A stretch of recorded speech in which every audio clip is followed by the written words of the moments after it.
Shalom. If there is one theme that characterizes the focus and opportunity of this sacred time in the Jewish calendar, it is renewal. Experiencing this moment never before, experiencing ourselves as never before, as totally new, is essential for us to be able to open to possibilities that we cannot imagine and a sense of connection to the living God. This weekend is the culmination of the High Holy Day experience, beginning with the beginning of the month of Elul and taking us through Rosh Hashanah and Yom Kippur, rejoicing in the seventh-day festival of Sukkot, and finally culminating with Shmini Atzeret and Simchat Torah. There are some beautiful midrashim that outline the connections between the sacred holidays of this season, how one is essential to the other, how each one plays an essential part in the technology of the Spirit. On Rosh Hashanah, we clarify our vision of who we want to be. On Yom Kippur, we address all that gets in the way of our vision and repair our relationship with God and each other. When we left the biblical narrative at the end of Yom Kippur, Moses had just come down with a second set of tablets inscribed with the 10 Commandments, having repaired the relationship between God and the people of Israel. Almost the first thing that Moses did the following day was to assemble the people and request voluntary contributions from them for the creation of a physical home for God, the Mishkan. We know that the people contributed more resources than requested, and working for the next several months, 6 days a week, they completed the Mishkan. The Midrash teaches that the people assembling their precious gifts to build a home for God was their teshuvah for worshiping the golden calf. It was their opportunity to repair. They aligned their energies towards a life-giving direction, a relationship with God instead of the calf. The text states, "So Moses finished the work, then the cloud covered the tent of meeting, and the glory of the ever-present God filled the Mishkan." We build our sukkah today to reenact the building of the Mishkan and celebrate the first day of Sukkot as a commemoration of the return of the divine presence among the Jewish people. The Gaon of Vilna, 18th century Lithuanian scholar, taught that God's presence in the cloud of glory returned to the Jewish people even earlier, as soon as the people began the actual construction of the Mishkan.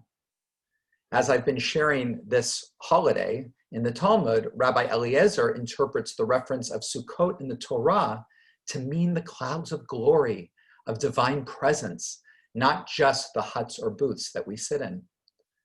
So the Sukkah not only symbolizes the divine presence, but the tangible Mishkan that the people built to invite the divine presence in. It's interesting that the dimensions and the number of walls of the Sukkah also mirror those of the Mishkan. At its highest point, the Mishkan reached 20 cubits. Therefore, a sukkah cannot be taller than 20 cubits, which is somewhere between 30 and 40 feet. It also must not be shorter than 10 handbreadths, which is around 40 inches. The reason for that dimension is connected to the ark containing the tablets. The ark was 9 handbreadths high, and the ark cover, the kaporet, was 1 handbreadth thick.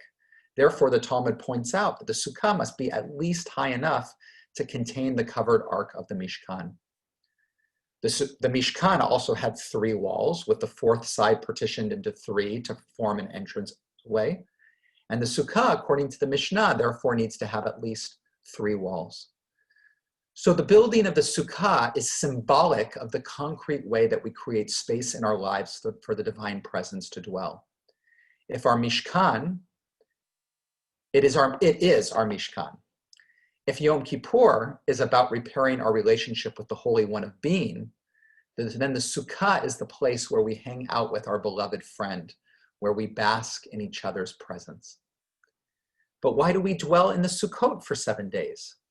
After the Mishkan was completed, God tells Moses to have Aaron and his sons dress in their full priestly attire and sit at the entrance of the Ohel Moed, the tent of meeting of the Mishkan, for 7 days. It was during these 7 days that they were training for their sacrificial service. When we parallel the dwelling of in our sukkah for 7 days to the training of the Kohanim to serve God, then we realize that it's not just enough to sit in our sukkah, it's how we sit in our sukkah. How do we sit in our sukkah in a way that allows us to notice the divine presence through drinking our morning coffee, inviting guests, taking a nap, having a meal? Do we do it in a way that attunes us to the glory of the moment? And now finally, we reach the 8th day, which will happen this Friday night and Saturday, the day of assembly, of Shmini Atzeret. And after the 7-day training, the text states, so Aaron approached the altar and slaughtered the calf of the sin offering and the goat offering. And Aaron lifted up his hands towards the people and blessed them. And the glory of the ever-present God appeared to all the people. And the fire came forth from the ever-present God and consumed upon the altar the burnt offering. And when all the people saw it, they shouted and fell on their faces. It is one thing for Moses to atone for the people on Yom Kippur and God to accept it because of the strength of God's relationship with Moses. But the people still must have wondered whether God truly accepted them. We repair our relationship with God on Yom Kippur, but it's really the building of the Mishkan, the building of our Sukkot, and then the training that we do for 7 days to be in the divine presence that allows us to enact the relationship the renewed relationship in real time. So Shmini Atzeret, then, the 8th day, is a revelation of God's presence that reflects the strength of what we've built together with God. To call upon a more earthy and seasonal image, it is the carefully envisioned and constructed seed that we plant deep into the earth before the rains of winter. We could say that with Rosh Hashanah, we envisioned what the seed would grow into. We envisioned who we want to be and what we wanted our relationships to look like and how we wanted to contribute to the world. On Yom Kippur, we decided what would be instrumental to the construction of the seed and what was the chaff that we needed to get rid of. On Sukkot, we let the seed congeal according to the highest vision of who we can be with each other dwelling in the sukkah. And then finally, on Shmini Atzeret, with care and with love, we place that seed into the earth. We pray for rain to water it, to nurture it. And water, rain, is also a symbol for Torah. We begin our year renewed with a new vision that in partnership with Torah and community, we water and grow this seed until it becomes a new reality of freedom that we taste in the spring on Pesach. Chag Sameach, Shabbat Shalom. Enjoy.